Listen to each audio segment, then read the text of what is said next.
Muito bem, então vamos lá para a primeira aula sobre introdução de Machine Learning. Qual é o material que eu estou usando para os meus estudos? É o material do curso do Kaggle. Então o Kaggle é um site, que é uma plataforma, é uma comunidade, é tudo isso junto,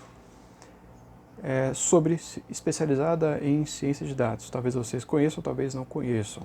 Para quem não conhece, eu convido a conhecer. É uma plataforma muito grande, internacional, onde existem muitas coisas a serem feitas aqui, né? Desde competições, estudos e até, quem sabe, um networking aqui, né? Muito bem.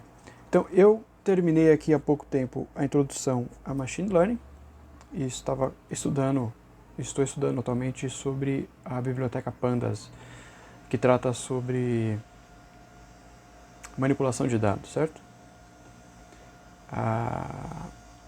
Mas o que nós vamos falar aqui é sobre esse que eu já completei, que é Introdução ao Aprendizado de Máquinas.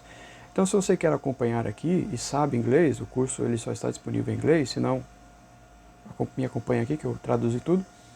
Está aqui no Kaggle, faça o seu cadastro, faça o seu login e vem aqui na aba de Learning, e aqui vão ter todos os cursos disponíveis e os cursos que eu vou fazer e vou colocando aqui nesse meu diário de estudos. Certo? Certo. Então, o que nós vamos tratar aqui sobre hoje é como os modelos funcionam. Deixa eu só configurar aqui meu rosto para não atrapalhar a visualização aqui. Muito bem. Então, eu tirei minha cara da tela aqui, porque vocês não precisam ver ela. Precisa ver apenas o material que eu estou estudando. Primeiro aqui está o curso. Ele não é um curso em vídeo, ele é um curso em texto, então eu fui traduzindo o texto inteiro e lendo e estudando. Muito bem, então vamos lá para a primeira aula de introdução a Machine Learning. Primeiro, o que é Machine Learning, o que é aprendizado de máquina? O nome ele pode até assustar, né? Você pode até pensar que é alguma coisa complexa, mas não é assim, é complexo. A coisa em si é complexa, mas a definição da coisa não é tão complexa assim. Explico agora. O que é um aprendizado de máquina? É basicamente construir um modelo que vai fazer predições. Então, como é que se constrói esse modelo? Esse modelo é construído utilizando dados. Então, esse modelo ele é construído, ele é treinado, ou ele é, outro termo usado aqui é ajustado. Então, o modelo ele é ajustado ou treinado através de dados. Então você tem dados grandes aqui, normalmente eles são dados bem grandes, bem vastos, sobre determinado assunto. Você pega esses dados e você cria um modelo por meio desses dados. Esses dados são chamados de dados de treinamento.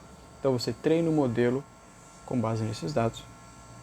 E a partir deste modelo, você pega dados novos e você imputa nesse modelo. Esse modelo ele consegue fazer alguma predição de alguma coisa, né, com algum grau de assertividade. É isso, certo? Aprendizado de máquina é basicamente isso. Não tem muito segredo. O curso ele começa aqui, basicamente o curso inteiro, ele começa usando uma base de dados, que é a base de dados de imóveis de uma cidade, a cidade de Melbourne. A gente vai usar aqui, eu baixei ele, eu vou mostrando aqui os dados. Mas ele começa aqui explicando uma historinha, né? Posso ler aqui rapidinho. O seu primo fez milhões. Imagine que seu primo fez milhões de dólares especulando no mercado imobiliário. Ele se ofereceu para se tornar seu parceiro de negócios por causa do seu interesse em ciência de dados. Ele fornecerá o dinheiro e você fornecerá modelos que prevejam quanto valem diversas casas. Você pergunta ao seu primo como ele previu os valores imobiliários do passado. Então, o seu primo ele ganhou dinheiro especulando valores de casas. E aí você pergunta como é que ele fez isso. Ele diz que é apenas intuição, ou seja, ele tem uma boa intuição. Mas com mais questionamentos, descobre-se que ele identificou padrões de preços em casas que viu no passado, ou seja, ele tem um histórico de entender bem quais são as variáveis que alteram que alteram de modo significativo o valor, o preço das casas. Com isso, ele consegue fazer uma predição muito acertada acerca de casas, né, e ganhar algum dinheiro com isso. O aprendizado de máquina, como eu expliquei, ele funciona da mesma maneira. Você começa com um modelo, no caso aqui a gente vai usar a árvore de decisão, já vou mostrar o que é uma árvore de decisão, e a partir deste modelo você consegue prever novos dados, digamos assim. As árvores de decisões são fáceis de entender e são o alicerce básico de alguns dos melhores modelos em ciência de dados. Então, para simplificar, começaremos com uma árvore de dados mais simples possível, que é esta daqui. Então, eu vos apresento uma árvore de decisão. O que é uma árvore de decisão? Ele tem esse nome porque, claro, esse aqui é o mais simples possível, mas tem outros exemplos que eu vou explicar mais para frente. Por exemplo, esse aqui já é um pouquinho mais complexo, então dá para explicar melhor usando esse aqui. Esquece o que está escrito aqui. Mas é basicamente, tente enxergar como que galhos. Então cada divisão aqui tem duas perguntas aqui. Uma pergunta principal, a partir dessa pergunta principal é quebrada em outras duas perguntas.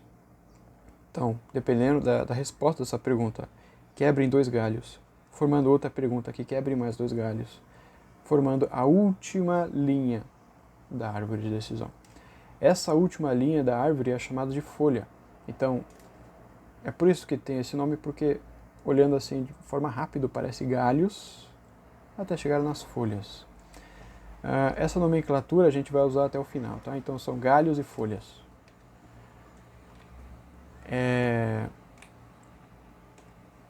Os galhos ou os ramos que vão se quebrando conforme as perguntas vão sendo respondidas são os dados de entrada, né? E as folhas, que são a última linha aqui, são os dados preditivos. Então, por exemplo, o que a gente quer aqui, o que a gente quer saber com esse nosso primeiro modelo é preço de imóvel. Então a gente quer ter um modelo que consiga prever um preço de determinado imóvel. Para isso, você precisa saber o histórico, ter uma base de dados que seja possível criar um modelo que consiga prever um preço de determinado, basicamente de qualquer imóvel, certo? Aqui, essa árvore de decisão, ele faz a pergunta, é a árvore mais simples porque só faz uma pergunta e a partir dessa pergunta ele chega numa decisão. É só para vocês entenderem mesmo. Então, a pergunta é: a casa possui mais de 2 quartos?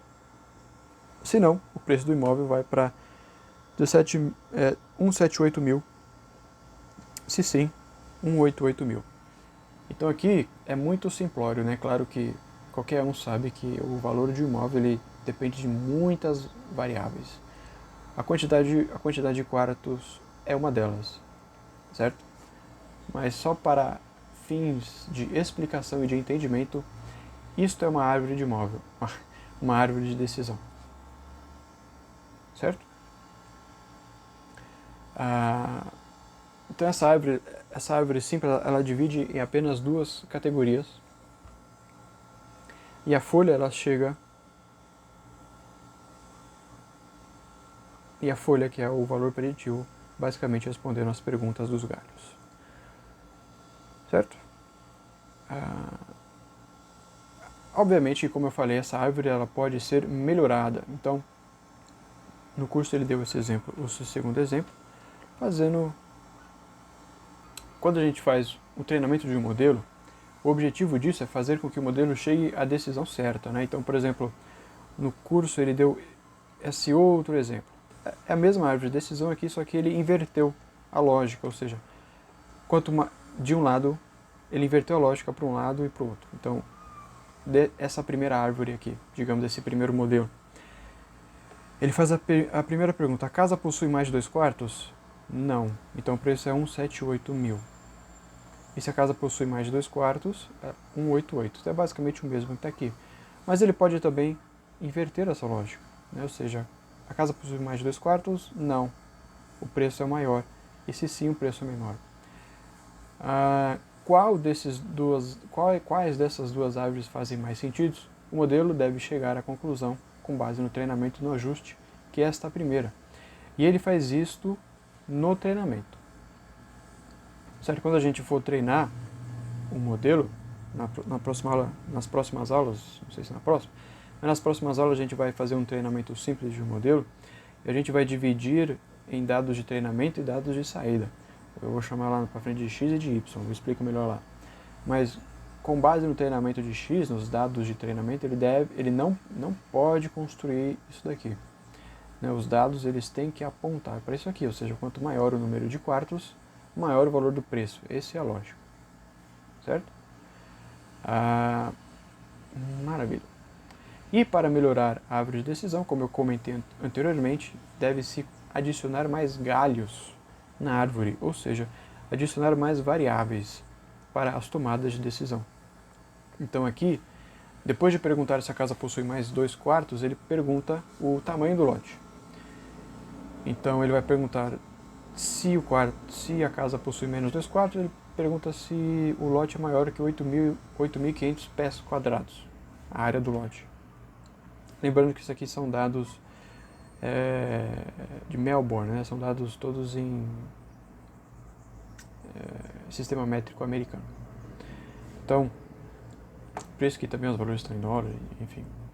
Mas isso aqui é irrelevante. O que importa mesmo é o aprendizado do conceito de treinamento de modelos de machine learning, certo? Então, se a casa tiver menos quartos, mas o lote for maior que 8.500 quadrados, for maior, esse preço. Se não, se for menor, esse preço. Se a casa possui mais 2 quartos e o lote for maior que 11.500 quadrados, esse preço. Se não, esse preço. Então aqui já é um modelo um pouquinho melhor. Claro que é um modelo ainda muito pobre, mas já dá uma visão de que isso aqui pode crescer ao infinito, certo? Dependendo do tamanho dos dados, dependendo do tamanho de variáveis que a gente pode usar para treinar, isso aqui vai crescer ao infinito.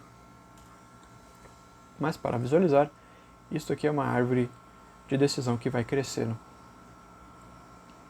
né, conforme o treinamento. Ele vai melhorando o seu modelo. Muito bem, então essa é a primeira aula. A gente teve uma passada rápida aqui sobre o que é Machine Learning, certo? E como é que funciona o processo de treinamento de modelo, para que ele serve, e o que é uma árvore de decisão. Espero que esses conceitos introdutórios tenham ficado claros. A gente vai explorar um pouquinho um dado real na próxima aula, certo? Valeu!